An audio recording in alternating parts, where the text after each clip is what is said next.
क्या हाल चाल है बाबू लोग? बढ़िया है। पिछले क्लास में हम लोग क्या पढ़ रहे थे? न्यूटन का तृतीय गति नियम, Newton's third law of, Newton's third law of, Newton का तृतीय गति नियम पढ़ रहे थे। उसमें क्या पढ़े थे भाई?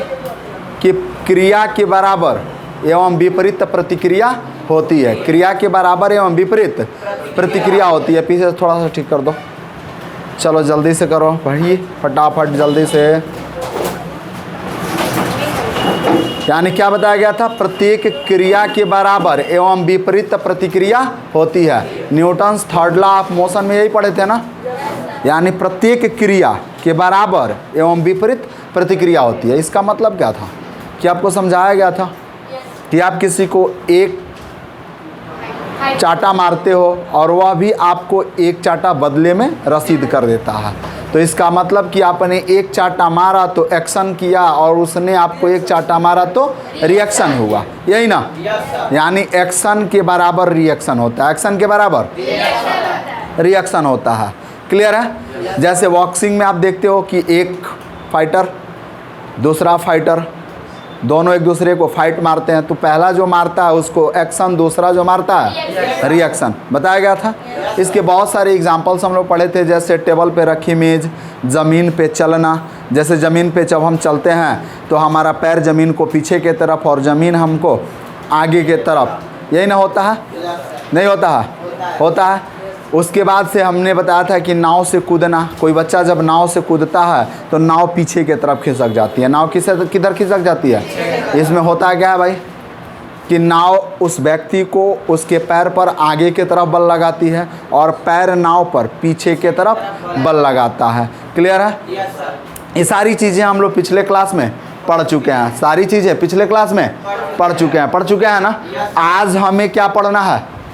संवेग संरक्षण का सिद्धांत। संवेग संरक्षण का आज क्या पढ़ना है? संवेग संरक्षण का सिद्धांत। चलो हेडिंग डालो मेरे साथ फटाफट, संवेग संरक्षण का सिद्धांत। हेडिंग डालोगे बाबू, संवेग संरक्षण का सिद्धांत। चलो जल्दी से हेडिंग डालो, कॉपी निकाल लो। संवेग संरक्षण का सिद्धांत। Principle of conservation of linear momentum. Principle of conservation of linear momentum. जल्दी से हेडिंग डालोगे बाबू, कॉपी पेन निकालो और मक्खी मारना बंद कर दो। कॉपी पेन निकालो और मक्खी मारना बंद कर दो। जो भी बातें चल रही हैं उसको जब भी हम बोलें pause the video, note it down, आप नोट करो। ठीक है? चलो पिछले क्लास में हम लोगों ने न्यूटन का गति नियम पढ़ा और न्यूटन का तृतीय गति नियम पढ़ा हमने। क्लियर है ना? थोड़ा सा देखिएगा बाबू इसको लेके। न्यूटन का तृतीय गति नियम और उसके बाद वाली टॉपिक होगी, और यह आपके इस चैप्टर की सबसे लास्ट टॉपिक होगी। चैप्टर की सबसे लास्ट टॉपिक चैप्टर 11 चैप्टर हम लोगों का सबसे लास्ट टॉपिक है भाई, लास्ट टॉपिक है। इसके बाद हमारा चैप्टर खत्म समाप्त हो जाएगा और हम लोग एंजॉय करेंगे बल्ले बल्ले। चैप्टर खत्म। क्लियर है? चलो इससे पहले आपसे एक प्यारा सा रिक्वेस्ट, प्यारा सा खूबसूरत सा अपना जो चैनल है चंदन सरगुठनी, आप उसको सब्सक्राइब करें, वीडियो पर लाइक करें, कमेंट करें और वीडियो पसंद आए तो अपने दोस्तों के बीच शेयर करें। बहुत कृपा होगी, बहुत धन्यवाद इधर से मिलेगा आपको। आप चैनल को सब्सक्राइब कर दें। अब चलो भाई लास्ट टॉपिक ध्यान से देखोगे। हमने क्या बताया भाई? संवेग संरक्षण का सिद्धांत। ये है क्या? तो जैसे दो वस्तुओं की हम तुलना कर लें, यहाँ दो वस्तुएं हैं। तो पहले अगर हम इन दो वस्तुओं को लिए, सपोज दैट मेरे पास दो पेन आ गए, तो इन दो पेन का संवेग कुछ होगा। अभी तो कुछ ना कुछ है, तो संवेग मानो एम भी या एम यू। तो अभी कोई इसमें गति नहीं है, कोई गति नहीं है। तो इसका संवेग क्या होगा, एम यू, इसका संवेग भी एम यू। ये आपस में टकरा गए और किसी न किसी वेग से गतिशील हो गए, किसी न किसी वेग से गतिशील हो गए। तो इनके संवेग में कुछ परिवर्तन हुआ, संवेग में परिवर्तन हुआ। तो कहने का अर्थ है कि टक्कर से पहले इनका संवेग और टक्कर के बाद इनका संवेग बराबर कैसे होगा, बराबर कैसे होगा, इसी चीज़ को हमें समझना है। क्लियर है? तो एक कहता क्या है, प्रिंसिपल लिख लेते हैं पहले बातें 2 लाइन और लिखेंगे इस सिद्धांत के अनुसार किसी बाह्य बल की अनुपस्थिति में, तिरका चिन्ह दे के लिख लेंगे इस सिद्धांत के अनुसार, मेरे साथ लिखते चले, इस सिद्धांत के अनुसार किसी बाह्य बल की अनुपस्थिति में, किसी बाह्य बल की अनुपस्थिति में, बल की अनुपस्थिति में,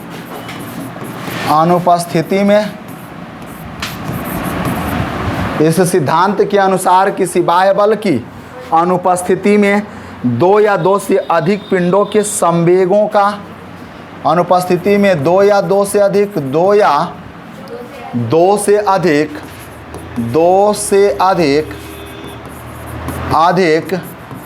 पिंडों का संवेगों का बीजीय योगफल,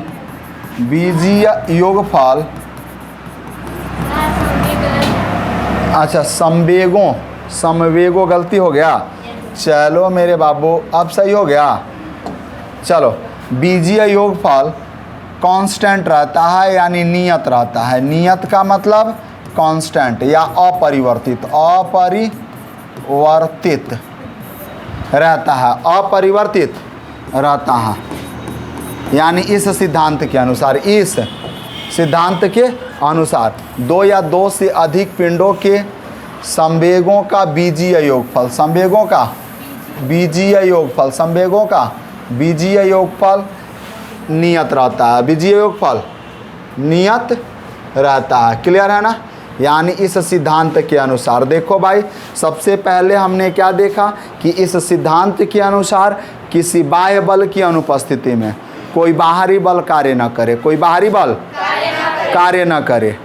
तब ध्यान से सुनना कि 2 या 2 से अधिक पिंडों, 2 या 2 से अधिक पिंडों के संवेगों का बीजीय योगफल हमेशा कांस्टेंट रहता है। कांस्टेंट का मतलब नियत रहता है, कांस्टेंट का मतलब नियत रहता है, उनमें कोई परिवर्तन नहीं होता है। क्लियर है? अब देखोगे भाई, सबसे पहले इसका सत्यापन करेंगे, इसका सत्यापन करेंगे। क्या करेंगे भाई? सत्यापन। यानी इसका मतलब ए हम पहले मान लें, इसका मतलब ए माना जा सकता है कि 2 पिंड हैं, तो टक्कर से पहले, पिंडों के टक्कर से पहले का कुल संवेग, पिंडों के टक्कर से पहले का कुल संवेग बराबर होगा पिंडों के टक्कर के बाद का कुल संवेग, पिंडों के टक्कर के बाद का कुल संवेग, पिंडों के टक्कर के बाद का कुल संवेग, पिंडों के टक्कर के पहले का कुल संवेग, पिंडों के टक्कर के बाद का कुल संवेग। क्लियर है ना? यानी सबसे पहले लिखेंगे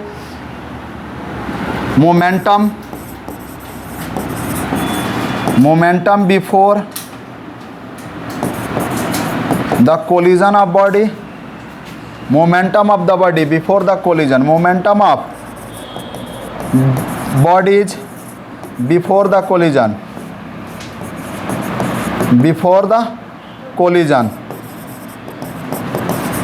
equal to लिख लेंगे momentum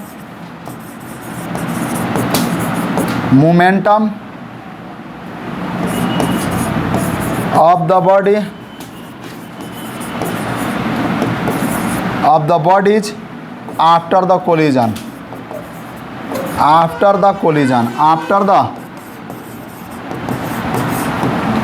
the collision, यानी पिंडों के टक्कर से पहले का कुल संवेग बराबर होगा पिंडों के टक्कर के बाद का कुल संवेग। टक्कर से पहले का कुल संवेग बराबर होगा टक्कर के बाद का कुल संवेग। टक्कर से पहले का कुल संवेग टक्कर के बाद का कुल संवेग, ये आपस में बराबर होगा। क्लियर है ना। यानी यूँ समझो मेरे बाबू, सबसे पहले कि मानते हैं कि यहाँ कुछ कोई पिंड है। सपोज डैट देखना कि हमने मान लिया कि यहाँ एक पिंड है जिसका द्रव्यमान क्या है, m1 है, द्रव्यमान m1 है और यह u1 वेग से गतिशील है। कौन से वेग से गतिशील है, u1 वेग से, u1 वेग से गतिशील है। क्लियर है। दूसरा कोई पिंड है जिसका द्रव्यमान m2 है, द्रव्यमान क्या है, m2 है और यह u2 वेग से गतिशील है। यानी टक्कर के पहले, टक्कर के पहले, यहाँ लिखेंगे टक्कर के पहले, नीचे दिख रहा है ना, टक्कर के पहले। अब यह पिंड कुछ देर तक आपस में टकरा जाते हैं, पिंड कुछ देर तक आपस में टकरा जाते हैं। जब आपस में टकराते हैं तो दोनों एक दूसरे पर बल लगाते हैं। यानी यह पिंड बल लगाता है तो -F1 बल और यह पिंड बल लगाता है तो F बल, यानी m1 m2। क्लियर है ना। टकराने के बाद इनके वेग में परिवर्तन हो जाता है और यह पिंड और यह पिंड, यानी यह m1 पिंड है, यह m2 पिंड है, इसका वेग v1 हो जाता है और इसका वेग v2 हो जाता है। तो यानी यहाँ आप क्या लिखोगे, टक्कर के समय, टक्कर के समय eight the time of collision, और यहाँ लिखोगे टक्कर के बाद, टक्कर के बाद। यहाँ क्या लिखोगे बाबू, टक्कर के बाद, यानी at the time of after the collision, यानी after the collision, after the collision. और यहाँ आप क्या लिखोगे, टक्कर के पहले का before the collision, before the collision. और यहाँ आप क्या लिखोगे, टक्कर से, ओए होए होए, बिफोर द कोलिजन नहीं ना होगा यहाँ, eight the time of collision, I am sorry. यहाँ क्या लिखोगे भाई, eight the time of collision, eight the time of collision, time of collision, नीचे दिख रहा है। चलो, और यहाँ क्या लिखोगे भाई, before the collision, before the collision. अब देखो, टक्कर से पहले, टक्कर के समय और टक्कर के पहले पिंड ए का द्रव्यमान m1, उसका वेग u1, ठीक है। पिंड बी का द्रव्यमान m2, यह पिंड ए है। नहीं समझ में आ रहा है तो देख मेरे भाई, यह पिंड क्या है, ए है, यह पिंड, यह क्या है, ए है, यह क्या है, यह क्या है, बी है। नहीं समझ में आ रहा है, आ गया। तो इसको ही बस भाषा बना के लिखना है कि टक्कर के पहले पिंड ए का द्रव्यमान m1, उसका वेग u1। टक्कर के बाद पिंड बी का, पिंड ए का द्रव्यमान m1, लेकिन वेग क्या हो जाता है, v1 हो जाता है। वेग क्या हो जाता है, देख लो भाई, इसका द्रव्यमान वेग u1 है, इसका वेग क्या हो जा रहा है, v1 हो जा रहा है ना, यानी वेग में परिवर्तन हो जा रहा है। वेग में, तो वेग में परिवर्तन तो संवेग में परिवर्तन, वेग में परिवर्तन तो संवेग में परिवर्तन, लेकिन द्रव्यमान में कोई परिवर्तन नहीं हो रहा, द्रव्यमान में कोई परिवर्तन। टक्कर से पहले पिंड बी का द्रव्यमान m2, वेग क्या है, u2 है। टक्कर के बाद पिंड बी का द्रव्यमान तो वही रहता है, लेकिन वेग v2 हो जाता है, वेग v2 हो जाता है। क्लियर है, कोई दिक्कत? तो इसी बात को भाषा बना के लिखना है। तो सबसे पहले आप वीडियो पॉज करोगे, इतना नोट करोगे, उसके बाद हम आगे बढ़ते हैं। जल्दी करो भाई, वीडियो पॉज करो, नोट करो, पॉज करो, नोट करो, पॉज करो, नोट करो, जल्दी से बाबू लोग, जल्दी से करिए। हो गए बाबू लोग? चलो आगे बढ़ते हैं अब हम लोग। तो अगला हम लोगों को इसके बारे में एक्सप्लेन करना है ना, तो फटाफट एक्सप्लेन करना है। तो चलिए हम लोग देख लें इधर हम लोगों का देखा जाए तो एक चीज़ और इसको थोड़ा सा हम लोग नीचे से इसको हटा लें। ये चीज़ देखो, मान लीजिए हम लोगों का पिंड क्या था, सबसे पहले यहाँ देख लीजिए कि पिंड ऐसे थे ना। चलो पहला पिंड हम लोगों का क्या था, फटाफट देखना। ए पिंड ए था, पिंड ए था, इसका द्रव्यमान क्या था, m1 था, और यह किस वेग से गतिशील था, u1 वेग से। ए पिंड क्या था, b था, ए पिंड b था, पिंड क्या था बाबू, b था, जिसका द्रव्यमान m2 कौन से वेग से गतिशील था, u2 वेग से। दोनों पिंड कुछ देर तक आपस में टकरा जाते हैं, दोनों पिंड कुछ देर तक आपस में टकरा जाते हैं। तो ए पिंड टकराता है और ए पिंड भी आपस में टकराता है। तो यह ए हो m1 द्रव्यमान है, m2 द्रव्यमान है, यह ए है, यह b है। b इस पर बल लगाता है तो -F बल, और ए इस पर बल लगाता है F। क्लियर है ना। यानी वस्तु ए द्वारा, पिंड ए द्वारा आरोपित बल F है और b द्वारा आरोपित बल -F है। क्लियर है। चलो अब इनके टक्कर के बाद इनके संवेग में परिवर्तन हो जाता है, टक्कर के बाद संवेग में परिवर्तन हो जाता है। तो यह पिंड m1 ए रहता है, इसका वेग क्या हो जाता है, v1, और यह पिंड m2 और b होता है, इसका वेग क्या हो जाता है, v2। क्लियर है ना। सब कैमरा में दिख रहा है, ऊपर कट नहीं न रहा है।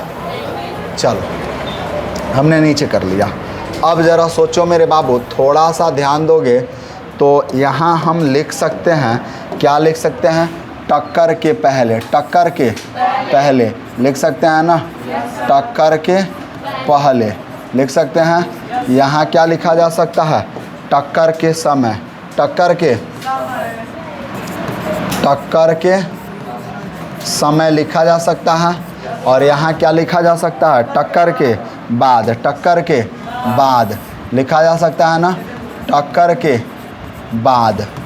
क्लियर है ना। चलो तो माना हमने क्या माना, माना कि दो पिंड हैं ए और बी, दो पिंड है जिनके द्रव्यमान m1 तथा m2 हैं। क्लियर है ना।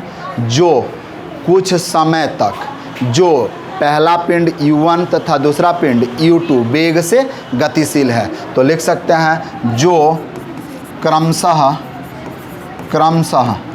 u1 तथा u2 वेग से, u2 वेग से गतिशील, u2 वेग से गतिशील हैं, वेग से गतिशील हैं, गतिशील हैं, u2 वेग से गतिशील हैं। क्लियर है।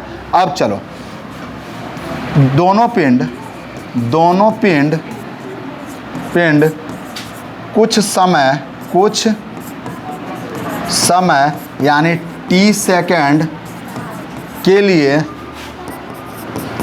लिए आपस में टकरा जाते हैं, आपस में टकरा जाते हैं। तो पिंड ए द्वारा, पिंड बी पर आरोपित बल, पिंड बी पर आरोपित बल क्या है, पी पर आरोपित बल, पी पर आरोपित बल, पिंड ए द्वारा पिंड बी पर आरोपित बल, आरोपित बल क्या है भाई, ए द्वारा बी पर लगाया गया बल F है ना, यह ए द्वारा है, क्या है भाई, ए द्वारा। और यह बल क्या है, बी द्वारा, किस पर भाई, यह बी द्वारा है, किस पर, बी द्वारा ए पर, और ए द्वारा बी पर, ए द्वारा बी पर, ए द्वारा बी पर। क्लियर है ना, ए द्वारा बी पर। क्लियर। चलो तो अब पिंड ए द्वारा बी पर आरोपित बल F है तथा बी द्वारा ए पर आरोपित बल क्या है, आरोपित बल -F है, -F है। क्लियर है ना। अब चलो, अब कहते हैं भाई कि टक्कर के बाद पिंड ए का वेग क्या हो जाता है बाबू, u1। क्या हो जाता है, u1 की v1, u1 की v1। तो हम बोल दिए u1 तो तुम भी कहोगे u1 v1। क्या कहोगे, v1। तो टक्कर के बाद पिंड A का वेग v1 तथा पिंड B का वेग, पिंड B का वेग, B का वेग v2 हो जाता है, v2 हो जाता है। क्लियर है ना। तो अब हमें बताओ कि टक्कर के पहले का संवेग, तो पिंड A का संवेग m1 u1 और पिंड B का संवेग m2 u2। क्लियर है ना। तो अब लिखेंगे कि अब पिंड A का संवेग, पिंड A का संवेग, पिंड A का संवेग। तो अब जरा बताओ तो पिंड A का संवेग क्या होगा मेरे भाई, पिंड A का संवेग देखोगे, पिंड A का संवेग, A का समवेग, तो संवेग बराबर क्या पढ़े हो, m u। तो m1 आवेग क्या है, u1। क्लियर है ना। चलिए पिंड B का संवेग, पिंड B का समवेग क्या बताओगे, m2 u2। क्लियर है ना। तो टक्कर के पहले का कुल संवेग, अतः यहाँ लिख सकते हो टक्कर के पहले का कुल संवेग लिख सकते हो कि नहीं लिख सकते हो। संवेग क्या लिख सकते हो, m1 u1 plus m2 u2 लिख सकते हो कि नहीं लिख सकते हो, लिख सकते हो, कोई दिक्कत। अच्छा अब जरा सोचो टक्कर के बाद का कुल संवेग, टक्कर के बाद का कुल संवेग लिख सकते हो ना। बताओ तो टक्कर के बाद का कुल संवेग क्या है, क्या है भाई, यानी m1 v1 plus m2 v2। ऐसे ही m1 v1 plus m2 v2। नहीं समझ में आ रहा है, पक्का आ रहा है ना। m1 v1 plus m2 v2। Clear. चलो अब एक बात करते हैं, यहाँ ये तो समझ में आ रही बातें, थोड़ा सा जगह यहाँ कम है, अगले पेज में इसको लेकर चलते हैं, अगले पेज में लेकर चलते हैं। पहले क्या कर लो, आप इतना नोट कर लो, आप इतना नोट कर लो। चलो भाई हम बीच में कर देते हैं, इस पूरी मटेरियल को कहाँ कर देते हैं, बीच में, और आप उतार लो। ठीक है चलो।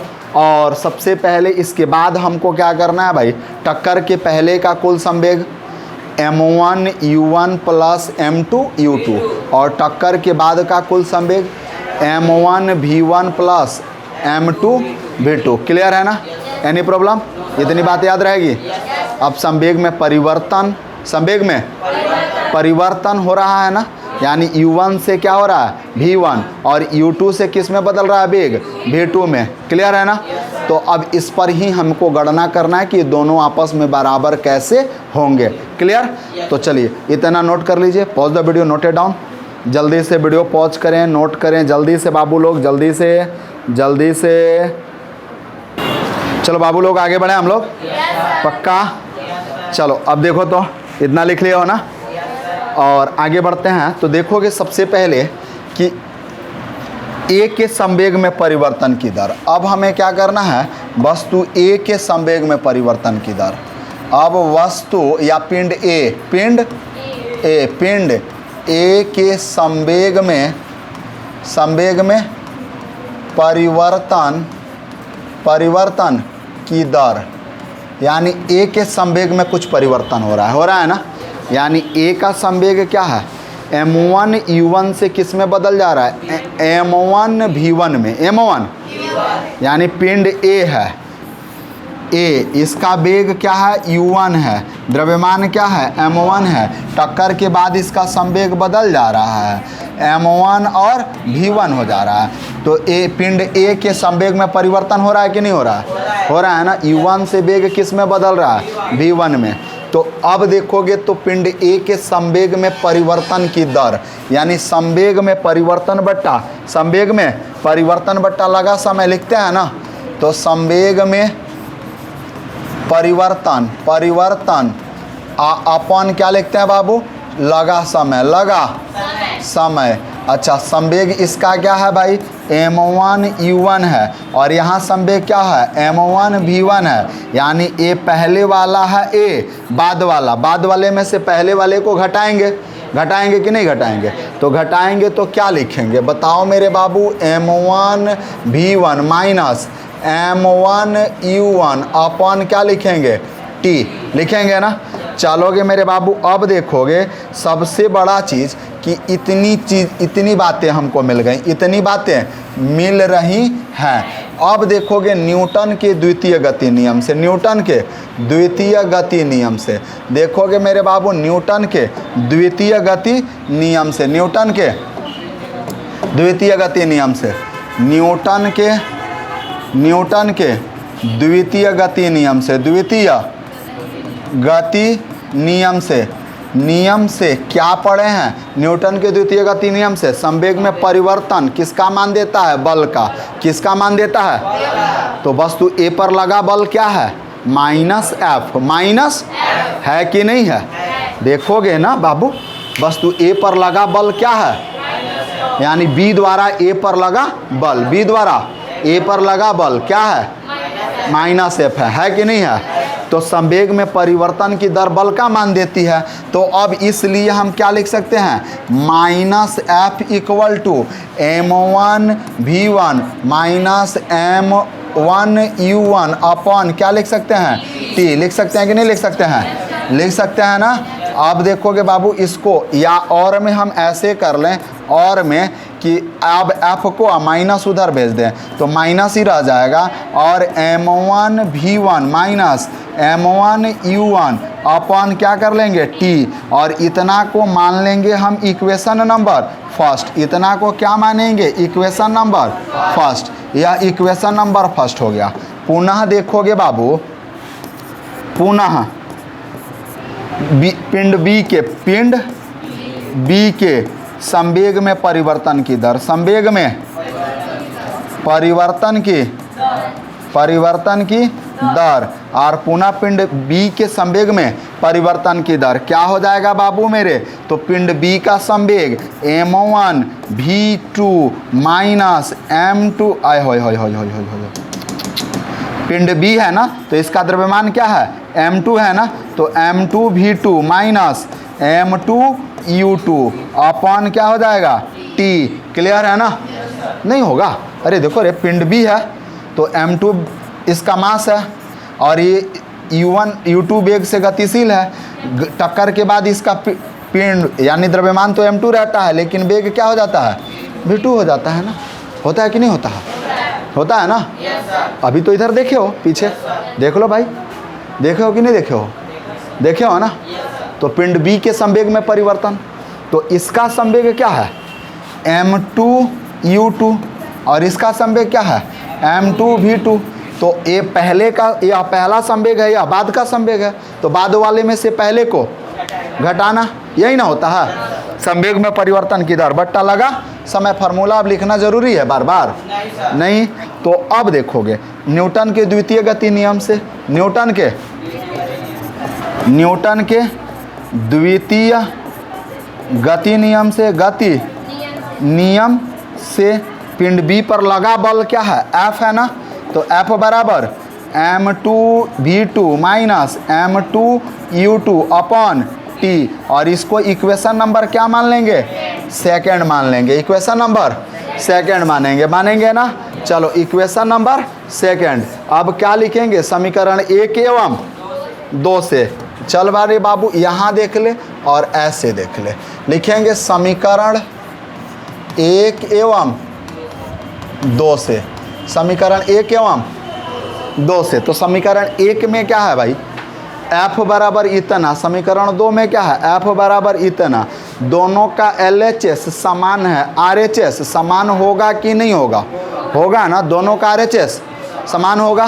तो इसलिए बाबू देखेंगे कि पहले का RHS क्या है minus m1v1 minus m1u1 upon क्या है बाबू t है, इक्वल इसका संवेग क्या है तो m2v2 माइनस क्या है m2u2 अपॉन टी है। अच्छा, टी से टी कैंसिल, तो बचा क्या बाबू, माइनस से गुणा कर लो या ऐसे लिख लो m1 v1 minus m1 u1 equal to इधर क्या बचा m2 v2 minus m2 u2, गुणा कर लो भाई माइनस से, तो minus m1 v1 plus m1 u1, clear है ना, इक्वल टू इधर क्या बचेगा m2 v2 minus m2 u2। अच्छा, m1 v1 माइनस है उधर भेज दो, और m2 u2 माइनस है इसको इधर लाओ, तो m1 u1 प्लस माइनस इधर आएगा तो प्लस होगा ना, m2 u2 इक्वल टू इधर क्या लिखेंगे ये माइनस उधर जाएगा तो प्लस होगा, तो m1 v1 अब पहले से प्लस में है m2 u2 m2 v2, clear है ना। तो अब देखोगे पिंड ए का संवेग, इसको क्या कहोगे, पिंड ए का संवेग, यह क्या है बी का संवेग है कि नहीं है, तो ये दोनों टक्कर के पहले का है, टक्कर के पहले का संवेग टक्कर के पहले का संवेग बराबर है पिंड ए का संवेग टक्कर के बाद का, और पिंड ए का संवेग टक्कर के, नहीं समझ में आ रहा है, तो इसको क्या लिखोगे भाई, ए का संवेग ए का, और इसको क्या लिखोगे बी का संवेग। तो अर्थात अब इसमें क्या मिल गया हमको कि पिंडों के टक्कर के पहले का संवेग, जो इधर हम डेफिनेशन के समय लिखे थे, पिंडों के टक्कर के पहले का कुल संवेग, पिंडों के टक्कर के बाद का कुल संवेग, हो रहा है कि नहीं हो रहा है डेफिनेशन वाला। तो चलो भाई क्या करोगे, पिंडों के टक्कर के, यानी इसको ऐसे लेके आ जाना, इसको ऐसे लेके आ जाना, क्या लिखोगे बाबू, पिंडों के टक्कर के पहले का कुल संवेग इक्वल होगा पिंडों के टक्कर के